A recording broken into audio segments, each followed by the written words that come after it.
안녕하세요. 푸케치북입니다. 오늘은 알면서도 알지 못하는 것들 세 번째 이야기를 해드리도록 하겠습니다. 배우자에게 돈과 지분, 그리고 신뢰를 맡길 때 내가 가르치는 사업가들이 있다. 이들은 중앙대학교가 마련한 글로벌 경영자 과정에 들어온 중견 사업가들이다. 사업의 방향이나 목적을 비롯해 현실적인 사업 테크닉을 공부하고 싶어 모인 이들이다. 한 학기마다 45명씩 다양한 분야의 사장들이 매주 모여 깊이 있는 공부를 한다. 사장인 내가 또 다른 사장들의 스승이 되는 것은 인생에서 가장 자랑스러운 일이다. 돈과 상관없이 하는 일은 사명이 된다는 말을 실감나게 해주는 일이기도 하다. 나는 이 과정 중에 배우자와 함께 참여하는 수업날을 만들었다. 그리고 수업 전주 아무 이유 없이 배우자에게 꽃을 선물하라는 숙제를 낸다. 아무 이유 없이 그냥 말이다. 제자들은 고맙다거나 사랑한다는 평소 마음을 담아 자신들의 배우자에게 꽃을 선물한다.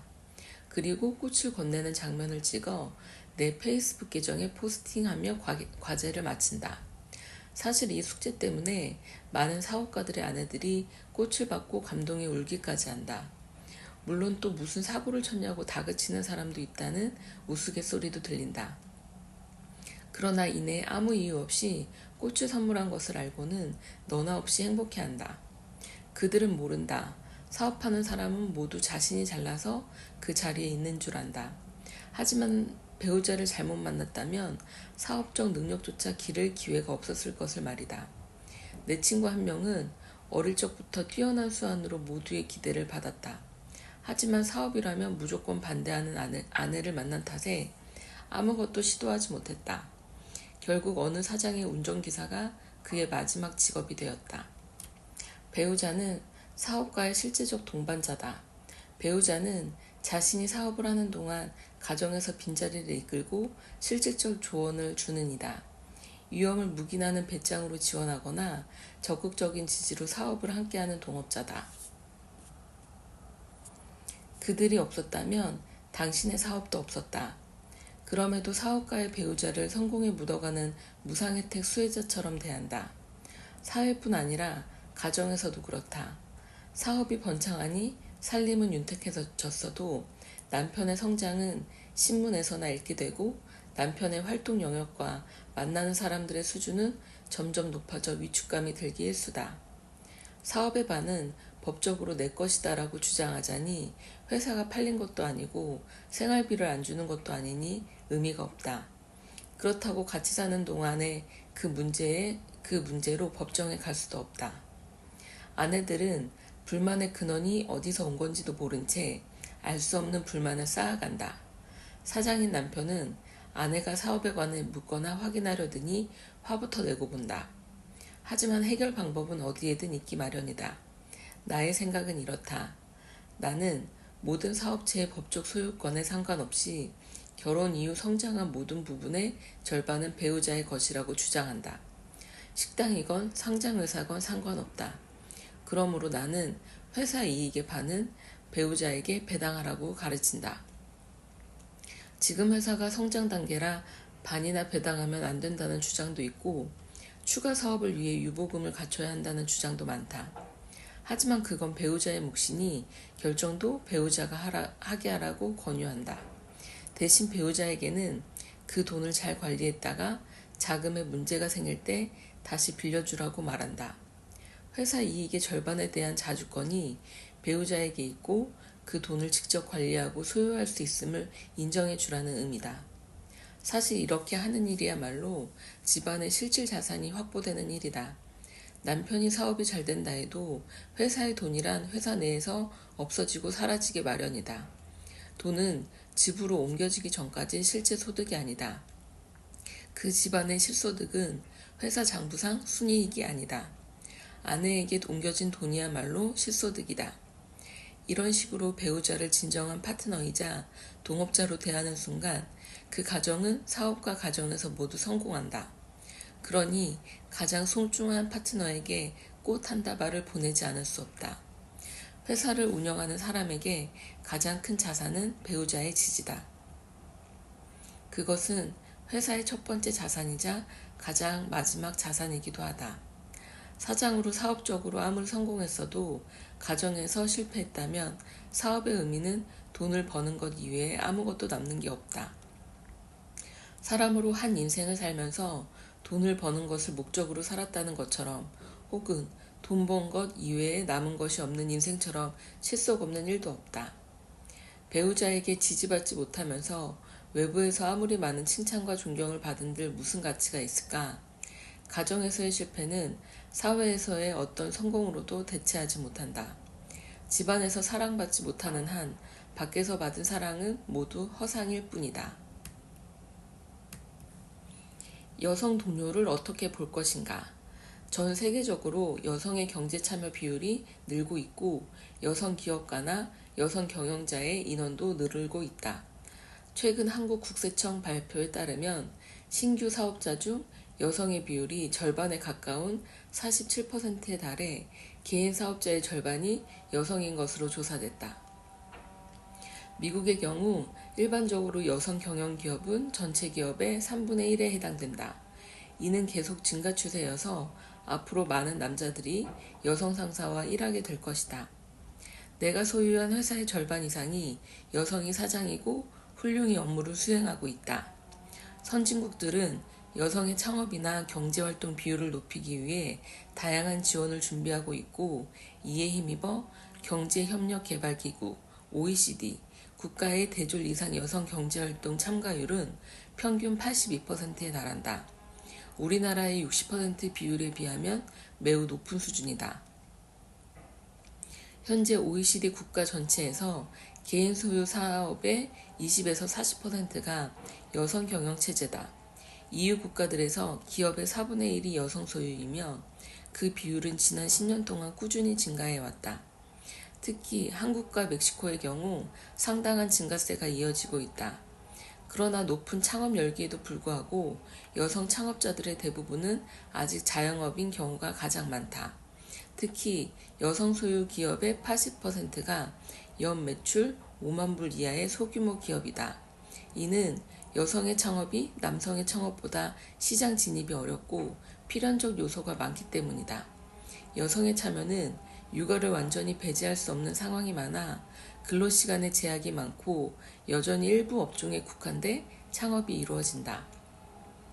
하지만 창업에 성공하면 일과 가정의 균형 있는 삶을 유지하는 데 도움이 되고 자신의 사회적 지위를 높일 수 있기에 이런 성장은 계속 이어질 것으로 보인다. 아직까지는 여성의 기업 경영 경험이 남성에 비해 현저히 적기에 이런 경험 부족은 사업 자금을 모으기 위한 융자와 투자에 관련해서도 주관적 판단을 많이 받고 있다. 그러나 이미 창업한 여성 사업가들이 남성 사업가들에 비해 실패할 확률이 높다는 증거는 어디에도 없다. 여성 사업가나 남성 사업가는 창업 후 3년 정도는 비슷한 실적을 보이고 오히려 일부 국가에서는 고용 창출 면에서 남성 기업인들을 앞서고 있다.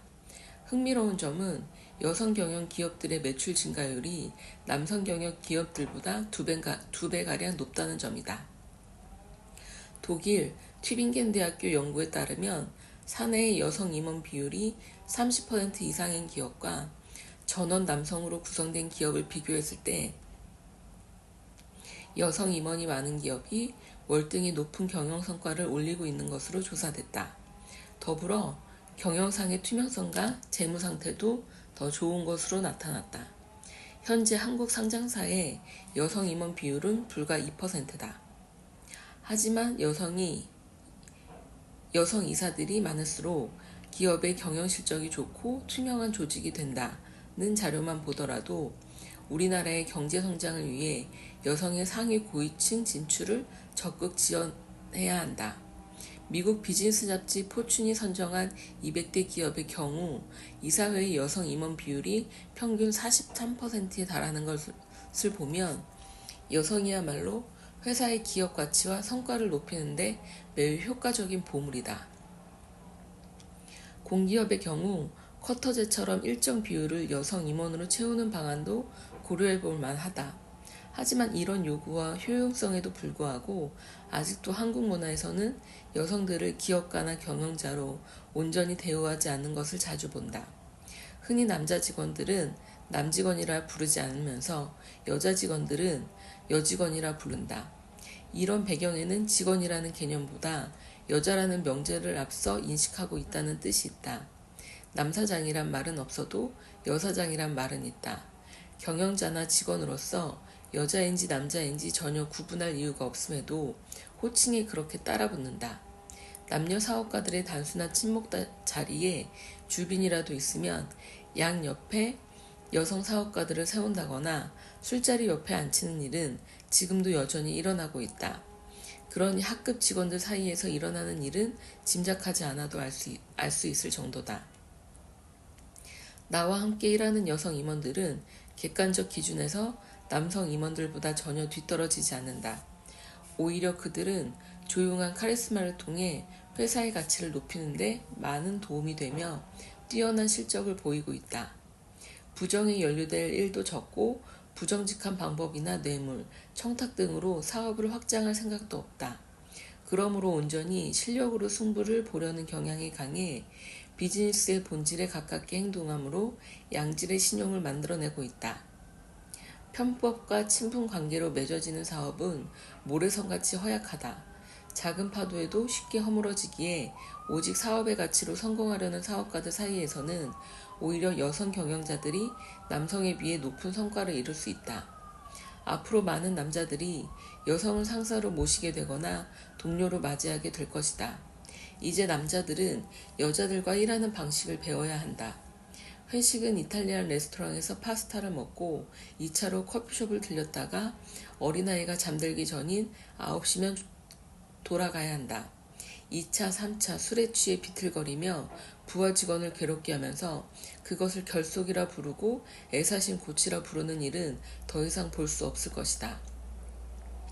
숙직이나 당직은 사라질 것이고 가족을 등한시하는 남자 부하 직원은 낮은 평점을 받을 수 있으며 남성 중심의 점심 메뉴 선택권도 사라질 것이다. 이 모든 것은 전체 사회적 측면에서 상당히 우호적이며 행복 추구권에 가깝게 다가서는 일이다.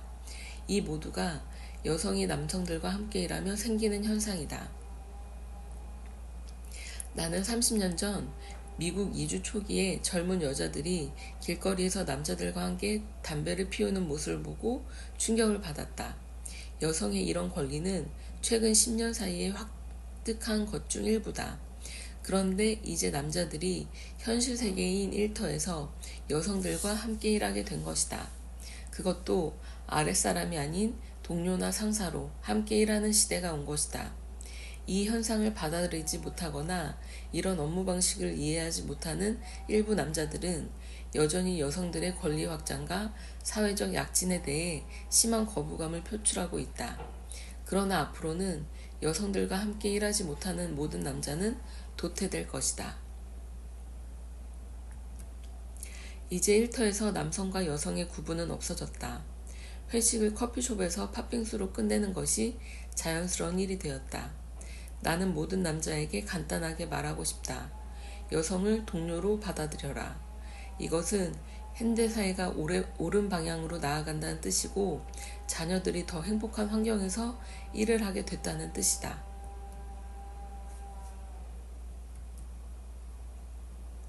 왜, 어떻게, 무엇을, 무엇을, 어떻게, 왜. 세상에는 수많은 조직 경영 이론과 경영 구조들이 있다. 자신들의 창업 문화나 창업 당시의 지분 구조에 따라 이런 형태의 회사들이 존재한다. 몇 년에 한 번씩 잘 나가는 회사를 중심으로 새로운 경영법이 재평가되고 보급되고 사라진다.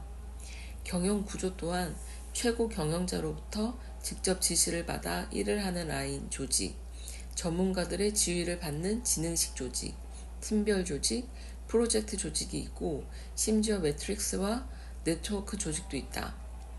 이런 구조에 따라 회사 조직도가 나뉘며 이에 따라 업무 지시나 업무 진행이 이루어진다. 무엇이 경영의 질을 높이고 생산성을 높이는가에 대한 연구는 기업이 생긴 이래 끝없이 변화하며 성장하고 있지만 무엇이 최고의 방법인지는 아직도 알려지지 않았다. 기업은 이 문제로 언제나 고민하고 공부하지만 누구에게나 정답인 경우는 아직 발견되지 않았다. 그런데 여기서 흥미로운 점이 있다. 경영 방식이나 기업 문화 혹은 사업 영역이 전혀 다른데도 항상 성장하며 항상 혁신적이고 항상 성과를 내는 회사들이 있다는 점이다. 결국 어떤 기업이든 조직이든 그 일을 하는 방식의 문제가 아니라 그 일을 다루는 태도의 방법이 있다고 결론 지을 수 있다. 나는 사이먼 시넥이 스스로 골든서클이라 부르는 어떤 논리에 감탄하고 말았다. 굳이 이론이라고 말할 수도 없는 단순한 발견이라도 말이다. 그것은 부하 직원들을 가르쳐서 일을 하게 만드는 방법 3가지다. 첫 번째는 무엇을 하는지 가르치는 것이다. 이 회사는 무슨 일을 하고 무엇을 파는지를 설명한다. 골목 가장 안쪽에 들어와 장사를 하지만 이 동네에서 빙수를 가장 잘 만들고 좋은 재료를 쓰며 메뉴의 양이나 질이 인근에서 가장 우수하다는 것을 설명해 주는 것이다. 사장의 속마음. 자, 잘 팔 수 있겠지? 두 번째는 해당 업무를 어떻게 하는지 가르치는 것이다.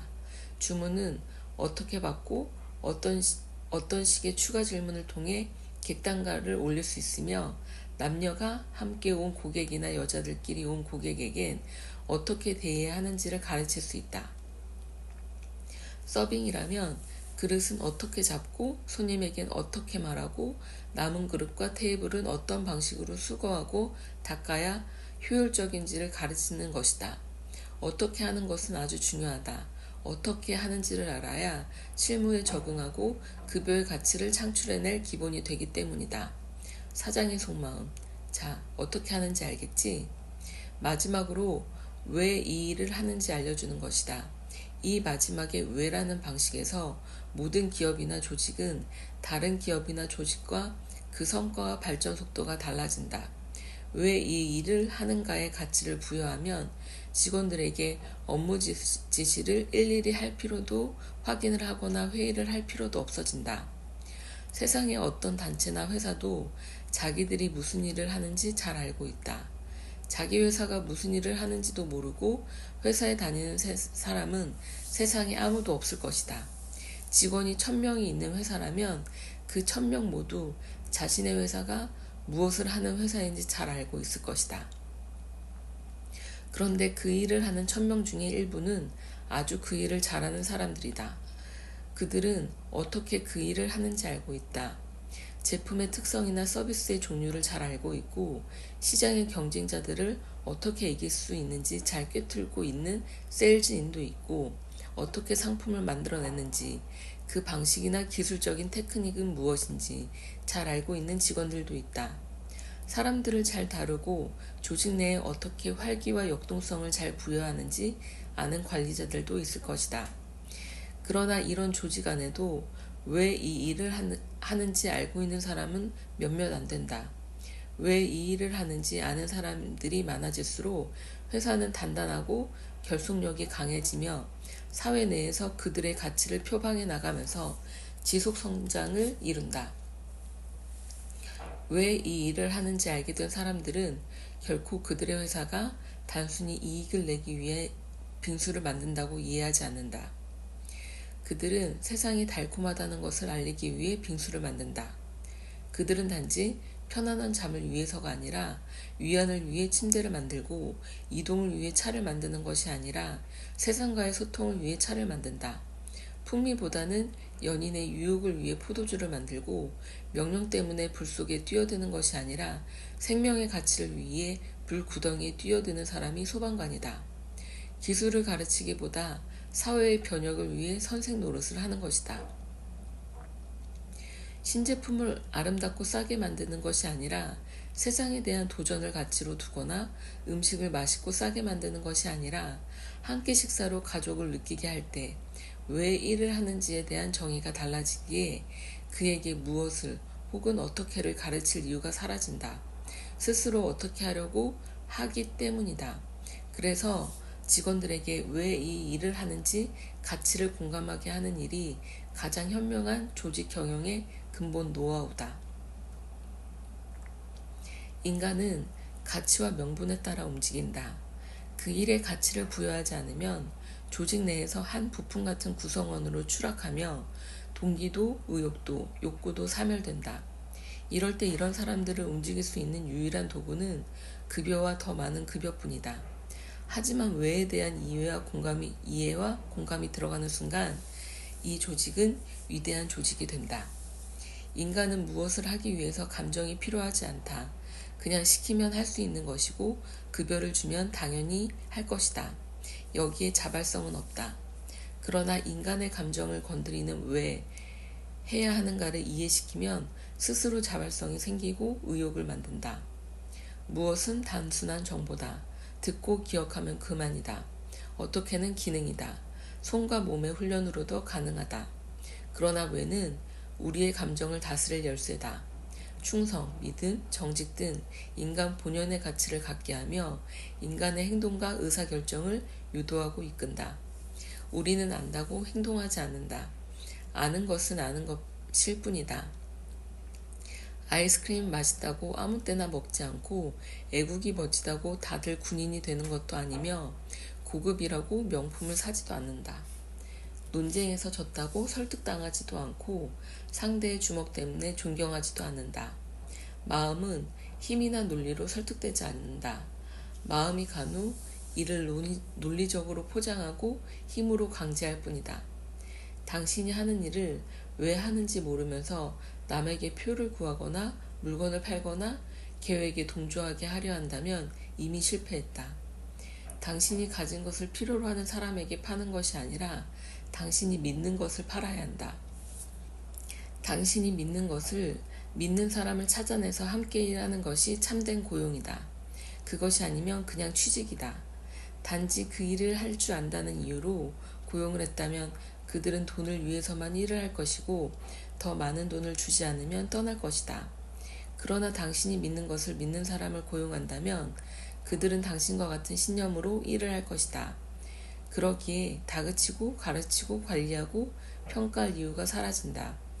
왜가 사라진 조직은 서서히 죽어가고 왜가 설명이 안 되는 회사는 지속 성장할 수 없다. 당신의 조직이 많은 무엇을과 조금의 어떻게와 혼자 왜를 가진 상태라면 많은 왜를 가진 조직으로 바꾸어야 한다. 무엇인가 성장하는 것은 모두 당신 같은 혁신가들이 초기 수용자들과 초기 대다수 수용자 같은 그룹을 설득해 나가면서 변혁이 일어나고 성장을 증폭시킨 결과다. 혁신가들은 인구 대비 불과 2.5%밖에 없다. 나머지 50%의 느린 수용자들과 아주 느린 수용자들 중 조직 내에 왜에 대한 신념을 이해하고 있는 사람이 얼마나 많으냐에 따라 그 성장이 결정된다. 우리가 정치 지도자로 받아들인 이유도 그들의 계획 때문이 아니라 그들의 영감에 감동하기 때문이다. 계획을 따라 그들을 따른다면 계획이 바뀌거나 무산되면 적으로 돌변한다. 하지만 그가 삶의 가치를 설명하고 인생의 의미를 주는 순간 우리는 의무감이 아닌 자발적 동기에 따라 그들을 따르고 그가 요구하는 지시를 받아들인다. 왜가 빠진 왜를 이해하지 못하는 모든 조직은 왜를 가진 조직에게 묻혀 사라질 것이다. 갑질 논란 그 중심에 서서 2015년 10월 어느 날 아침 나는 한국 매장에 공정 서비스 권리 안내 라는 제목의 손바닥 두께만한 한 사이즈의 안내문을 붙였다. 이 글이 전국을 떠들썩하게 하고 70여 회의 인터뷰로 이어질 줄은 그때는 생각지 못했다. 그 글은 이랬다.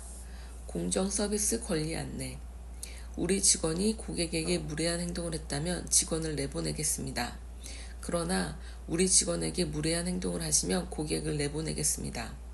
상품과 대가는 동등한 교환입니다. 우리 직원들은 훌륭한 고객들에게 마음 깊이 감사를 담아 서비스를 제공하겠지만 무례한 고객에게까지 그렇게 응대하도록 교육하지는 않겠습니다. 우리 직원들은 언제 어디서 무슨 일을 하든지 항상 존중을 받아야 할 훌륭한 젊은이들이며 누군가에겐 금쪽 같은 자식이기 때문입니다. 직원에게 인격적 모독을 느낄 언어나 행동, 큰 소리로 떠들거나 아이들을 방치하여 다른 고객들을 불편하게 하는 행동을 하실 경우에는 저희가 정중하게 서비스를 거부할 수 있음을 알려드립니다. 브랜드 최고 관리자. 글은 순식간에 퍼졌다. 페이스북에서는 공유가 수천 건으로 이어지고 1000개가 넘는 댓글이 달렸다. 일본에까지 이 논란이 소개돼 60만 명 이상의 사람이 좋아요를 누르는 일로 번졌다. 사실 그 안내문을 붙이기 전에 우리가 운영하는 매장의 한 곳에서 작은 사고가 있었다. 마감 세일을 핑계로 어차피 버릴 것인데 더 달라는 고객과 시비가 있어 고객이 직원을 밀치고 막말을 퍼부은 일이 생긴 것이다. 흔히 한국에서 진상 고객이라 부르는 이런 무례한 고객이 미국이라고 없지 않다. 그러나 미국에서는 We reserve the right to refuse service to anyone. 우리는 손님이 누구이건 받지 않을 권리가 있다. 이라고 써놓고 소란을 일으키는 고객에게 그 글만 손가락으로 가리키면 그만이다. 그래도 말썽이 계속되면 경찰을 불러 내쫓는다. 나는 전 세계 여러 나라에서 매장을 운영하고 있다. 그런데 유독 한국 매장에 이런 것을 붙였다는 것이 사회적 이슈로 등장하는 배경을 생각해 보았다. 한국은 지난 80에서 90년대 산업화 과정을 거치며 서비스 문화 역시 급격하게 발달했다. 그러나 많은 기업들이 그동안 윤리를 포함하지 않은 CS 교육을 보급했다. 그들은 이 문제를 내면에 숨기고 자신들의 직원들에게 인간으로서의 최소한의 존중도 보장하지 않은 채 친절이란 미명을 강요하고 있었다. 그러니 비합리적으로 접근하는 모든 고객에게조차 무조건 복종하는 문화를 만들어낸 것이다. 일부 콜센터 직원들은 손님보다 먼저 전화를 끊지 말라는 규정 때문에 욕설이나 모욕 혹은 성추행에 가까운 무례에도 전혀 대응하지 못하고 있다. 백화점 시식 코너에서 시식이 아닌 식사를 하는 고객에게도 그만하라는 소리조차 함부로 못한다. 식당에서 20분 넘게 소리를 질러대며 항의하는 불량 고객 옆에서 밥을 먹어본 사람이라면 자기가 대신 싸워보고 싶던 경우가 분명 있을 것이다. 그들은 결국 선량한 고객들을 볼모로 협박을 할 뿐이다. 환보라는 곳이 뒤편에 있다는 소리만 듣고 책을 집어던지며 네가 갔다 와야지 고객이 가야겠냐? 라며 고성과 욕설을 하는 고객이나 배송이 늦었다고 정신적 피해 보상을 요구하는 행위, 햄버거 나왔습니다 란 말에 왜 반말을 하냐며 삿대질을 하는 사람을 보면 그 집에서는 아내가 밥도 나오시고 찌개도 나오셨다고 말하는 거 아닌가 하는 생각이 든다. 문제는 기업이 이런 악성 고객들로부터 자신의 직원들을 보호해주지 않는다는 것이다. 형사법상 고객에게 뺨을 맞거나 폭언, 모욕을 당했을 때 처리할 폭행죄나 모욕죄가 있다. 그러나 고용주나 사용자에게 해고당할 위험이 있으니 직원들은 혼자 정글에 버려진 꼴이 된다. 기업 대표들이 공정에 기반을 둔 적절한 응대 조치만 취해줬어도 이런 악성 고객들은 순식간에 사라질 수 있다. 한국인의 소비자 수준이 문제라기보다 기업이 직원에게 이런 문제를 지나치게 책임 전가해 놓은 탓이다. 이번 내 글에 쓰인 일반 대중의 공명심을 보면 원래 우리는 꽤 좋은 소비자요, 훌륭한 감정적 동조를 할 줄 아는 멋진 사람들임을 알게 된다. 나는 내 젊은 직원들이 자신들이 다니는 회사에 자부심을 가지고 자신의 일에 자긍심을 느끼는 것을 사랑하고 존중한다. 그 나이의 젊은이들이 성실하게 일한다는 사실 자체만으로도 그들은 충분히 존중받아야 할 사람들이다. 그런데 그런 무례한 고객 하나 때문에 삶의 회의를 느끼고 자신의 직업에 상실감을 가지고 좌절하는 것을 그냥 지켜볼 수 없다. 내 직원을 지켜줄 사람은 나밖에 없기에 이런 의사표현을 적극적으로 할 수밖에 없다. 결국 직원들도 일에 대한 애정이 깊어지고 고객을 대하는 태도 역시 진정을 담게 된다. 기업 대표가 올바른 대처를 계속 미루고 불량 고객에 대한 모든 책임과 업무를 직원에게만 전가해 숨는다면 결국 정당한 소비자가 피해를 입을 뿐이다. 나의 이 일에서 보듯 일반 소비자들 역시 합리적 시선으로 이를 본다는 걸 알 수 있다. 기업의 대표라면 이제 안심하고 무서워하지 않길 바란다. 비겁하게 직원 뒤에 숨어 친절만을 강요하지 말고 자신의 직원들과 자신의 진정한 고객들을 불량하고 무례한 고객들로부터 적극적으로 보호해주기 바란다. 우리는 원래 모두 꽤 괜찮은 사람들이기 때문이다. 기사 밑에 달린 댓글 몇 개를 보다가 몇몇 근로자들이 우리도 지켜주세요 라는 글을 달아놓은 것을 보았다. 나는 울지 않을 수 없었다. 다행히 이 사건이 있은 후 언론은 서비스 종사자들 편에서 일반 소비자들과 무례한 갑질 고객들을 분리해내기 시작했고 이후 여러 갑질 논란에서 무례한 고객들에게 많은 질타가 이어졌다. 수많은 업체의 사장들이 동참하여 자신들의 직원을 보호하는 것에 관심을 가지기 시작했다. 국회에서는 입법 청원을 위한 자료조사가 진행되어 전 사회적인 공감대를 이루는 계기가 되었다. 어떤 사람은 이를 의례 반란이라 이름 짓고 의례 반란을 주도한 갑이라는 호칭을 내게 줬다. 만약 이 일로 한국의 건전한 고객 문화가 정착된다면 뒤늦게 한국 사회에 합류하게 된 나로서는 이보다 더 보람 있는 일은 없을 것이다.